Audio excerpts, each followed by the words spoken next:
کی محمد سے وفا تو نے تو ہم تیرے ہیں، یہ جہان چیز کیا لوح و قلم تیرے ہیں۔ کہنے کا مطلب یہ ہے کہ جب نبی کریم صلی اللہ علیہ وسلم کی ذات گرامی سے محبت کر لی جاتی ہے، بندے کو جب نبی پاک علیہ الصلوۃ والتسلیم کی ذات سے محبت ہو جاتی ہے، پھر اس محبت کے اندر کوئی نقص نظر نہیں آتا، پھر اس محبت کے اندر کوئی دلیل مانگنے کی ضرورت نہیں پڑتی، بلکہ جو بھی مصطفیٰ نے کہا اسے قبول کیا، چاہے مصطفیٰ نے زبان سے کہا یا مصطفیٰ کریم صلی اللہ علیہ وسلم نے خود کیا ہو،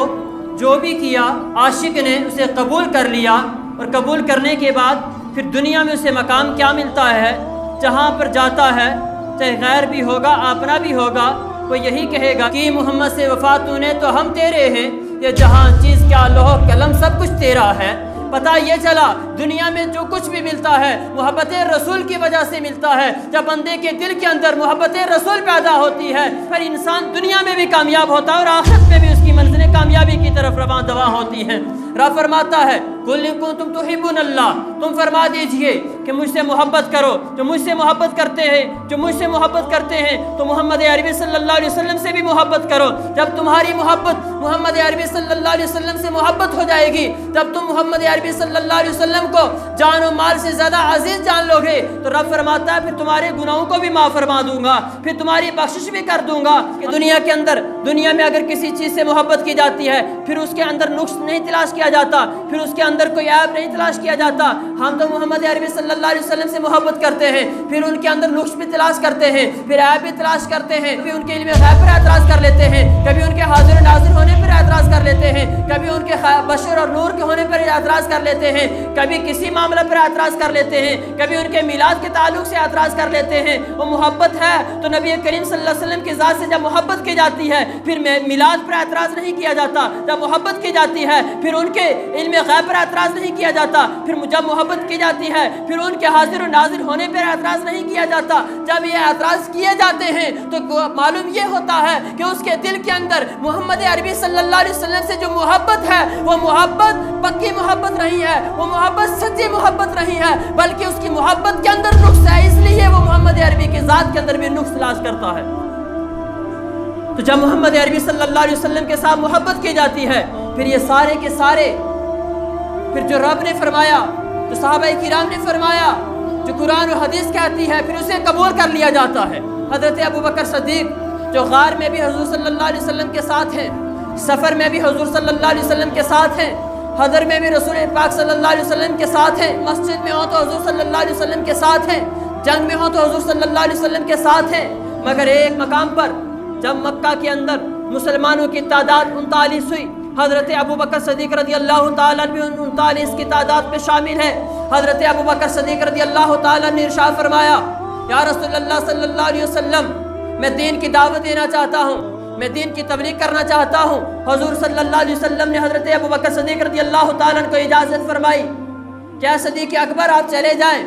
اور مکہ کے اندر آپ جا کر دین کی دعوت دیں۔ حضرت ابوبکر صدیق رضی اللہ تعالیٰ تشریف لے گئے۔ مکہ کے اندر کچھ لوگ تشریف فرما ہیں، بیٹھے ہوئے ہیں، ان کے پاس بیٹھے اور ارشاد فرمانے لگے اے لوگوں سنو، اے لوگوں سنو، تمام دینوں میں سب سے افضل دین دین اسلام ہے، اور تمام نبیوں میں سب سے افضل نبی محمد عربی صلی اللہ علیہ وسلم ہے، اور عبادت کی جاتی ہے وہ تو صرف خدا کی جاتی ہے، جو مارتا بھی ہے اور جلاتا بھی ہے، جو زندگی دیتا بھی ہے اور زندگی لیتا بھی ہے، جو رزق دیتا بھی ہے اور رزق لیتا بھی ہے، اسی کی عبادت کی جاتی ہے، اور وہی ہم سب کا پیدا کرنے والا ہے۔ حضرت ابوبکر صدیق رضی اللہ تعالیٰ نے یہ فرمانا تھا۔ کفار مکہ نے سنا، سننے کے بعد حضرت ابوبکر صدیق رضی اللہ تعالیٰ کے اوپر حملہ کر دیا۔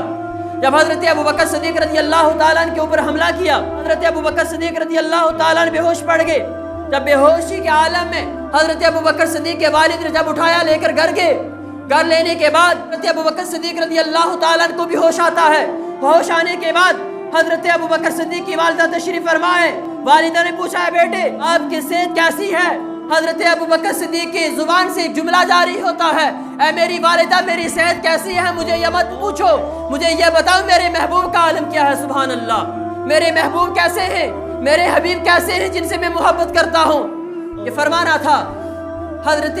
ابوبکر صدیق کی والدہ نے ارشاد فرمایا آپ اپنی صحت کے بارے میں دیکھیں۔ کہا والدہ مجھے صحت کو نہیں دیکھنا ہے، آپ فلاں مقام پر چلے جائیں، وہاں ام جمیل رہتی ہے اور ام جمیل سے پوچھیں محمد عربی صلی اللہ علیہ وسلم کا حال کیسا ہے۔ یہ ارشاد فرمانا تھا۔ والدہ ام جمیل کے پاس پہنچتی ہے اور ام جمیل سے کہتی ہے ام جمیل مکہ کے اندر رہنے والا حسین و جمیل بیٹا جسے محمد عربی کے نام سے پکارا جاتا ہے اس کے بارے میں بتاؤ وہ کیسے ہیں۔ ام جمیل نے حضرت ابوبکر صدیق کی والدہ کے ساتھ سفر طے کر لیا اور حضرت ابوبکر صدیق کے گھر میں تشریف لے آئی۔ جب حضرت ابوبکر صدیق کی نظریں ام جمیل کے چہرے پہ پڑی اور ام جمیل سے پوچھا ہے ام جمیل مجھے یہ بتاؤ میرے حبیب کا حال کیا ہے۔ ام جمیل نے فرمایا محمد عربی صلی اللہ علیہ وسلم مکہ کے فلاں مقام پر تشریف فرما ہے۔ حضرت ابوبکر صدیق نے اپنی والدہ کو ساتھ لیا، ام جمیل کو بھی ساتھ لیا۔ لینے کے بعد رسول کریم صلی اللہ علیہ وسلم کے بعد تشریف فرما ہوئی اور وہاں جا کر حضور صلی اللہ علیہ وسلم کا حال پوچھا اور رسول پاک صلی اللہ علیہ وسلم نے حضرت ابوبکر صدیق سے ارشاد فرمایا اے صدیق اکبر تمہارا حال کیسا ہے؟ کہ یا رسول اللہ صلی اللہ علیہ وسلم فداک امی و ابی، میرے ماں باپ آپ پر قربان ہو جائیں، میرا حال آپ اپنا حال بتاؤ تو میرا حال ہی اچھا ہے۔ یہ جو کچھ ہوا ہے آپ کی محبت میں ہوا ہے، آپ کی محبت نہ ہوتی تو کچھ نہ ہوتا۔ آج ہمارا حال کیا، ہم بھی غور و فکر کرتے ہیں، ہم بھی محبت رسول کے دعوے کرتے ہیں۔ آج ہم اپنے بیٹوں کو اپنی اولادوں کو نبی کریم صلی اللہ علیہ وسلم کے نام پر اپنے گھر سے باہر نہیں بھیج سکتے،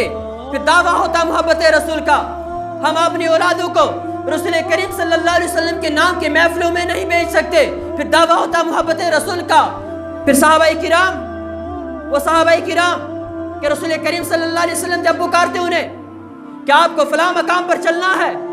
تو سارے صحابہ کرام تیار ہو جاتے، یا رسول اللہ صلی اللہ علیہ وسلم ہم آپ کے ساتھ ہیں، آپ ہمیں صبح پکارو تو ہم صبح پائیں گے، آپ ہمیں شام پکارو تو شام پائیں گے، آپ ہمیں دوپہر میں پکارو تو دوپہر میں پائیں گے، یا رسول اللہ صلی اللہ علیہ وسلم ہم نے آپ کے ساتھ کا وعدہ کر لیا ہے، جب پکارو گے، جس مقام پر پکارو گے، جس مقام پر آپ کو ہماری ضرورت پڑے گی ہم اسی مقام پر آپ کے ساتھ ہوں گے یا رسول اللہ صلی اللہ علیہ وسلم۔ مگر آؤ اس سے آگے چلتے ہیں۔ صحابی رسول بدر صحابی حضرت ابو عبیدہ رضی اللہ تعالیٰ بدر کے اندر ان میں شرکت فرمائی اور ان کا مقام عشرہ مبشرہ کے اندر شمار کیا جاتا ہے، اور عشرہ مبشرہ کے وہ صحابی وہ 10 صحابی ہیں جنہیں رسول کریم صلی اللہ علیہ وسلم نے دنیا میں جنت کی بشارت دے دی تھی۔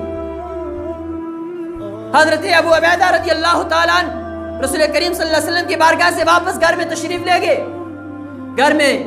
ابو عبیدہ رضی اللہ تعالیٰ صحابی رسول کے والد تشریف فرما ہے۔ والد نے پوچھا اے ابو عبیدہ آپ کہاں تشریف لے گئے تھے؟ کہا والد میں محمد عربی صلی اللہ علیہ وسلم کی محفل میں گیا تھا، میں ان کی بارگاہ میں گیا تھا، ان سے اسلام کے تعلق سے کچھ سیکھنے گیا تھا۔ تو والد کی زبان رسول کریم صلی اللہ علیہ وسلم کے تعلق سے گستاخانہ زبان جاری ہو گئی۔ اب ابو عبیدہ صحابی رسول انہوں نے یہ نہ دیکھا کہ یہ میرے والد ہیں، انہوں نے یہ نہ دیکھا کہ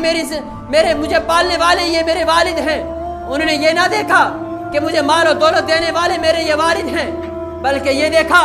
کہ یہ گستاخی کر رہا ہے، زبان درازی کر رہا تو محمد عربی کی شان میں کر رہا ہے۔ حضرت ابو عبیدہ رضی اللہ تعالیٰ نے اپنے میان سے تلوار نکالی اور باپ کے سر کو قلم کر دیا۔ قلم کرنے کے بعد رسول کریم صلی اللہ علیہ وسلم کی بارگاہ میں سر پکڑا اور لے کر چلے گئے، اور رسول پاک صلی اللہ علیہ وسلم نے پوچھا یا اے ابو عبیدہ یہ کس کا سر ہے؟ یا رسول اللہ صلی اللہ علیہ وسلم فداک امی و ابی، یہ میرے والد کا سر ہے۔ کہا ابو عبیدہ کہ باپ کے سر کو بھی کاٹتا ہے؟ یا رسول اللہ صلی اللہ علیہ وسلم میں نے باپ سمجھ کر اسے قتل نہیں کیا بلکہ آپ کا غدار سمجھ کر قتل کیا۔ اللہ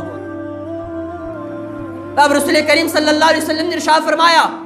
اے ابو عبیدہ اس کے سر کو لے جاؤ اور فلاں مقام پر پھینک دو، اس کے سر کی کوئی قیمت نہیں ہے۔ اس سے اندازہ کرو محبت رسول تو صحابہ کرام کے دلوں میں تھی کہ رسول کریم صلی اللہ علیہ وسلم کے تعلق سے اگر کسی کی زبان دراز ہو جاتی تھی پھر رسول کریم صلی اللہ علیہ وسلم کی شان میں زبان درازی کسی کو کرنے نہیں دیتے تھے، اپنی جان نچھاور کرنے کے لیے تیار ہو جاتے تھے۔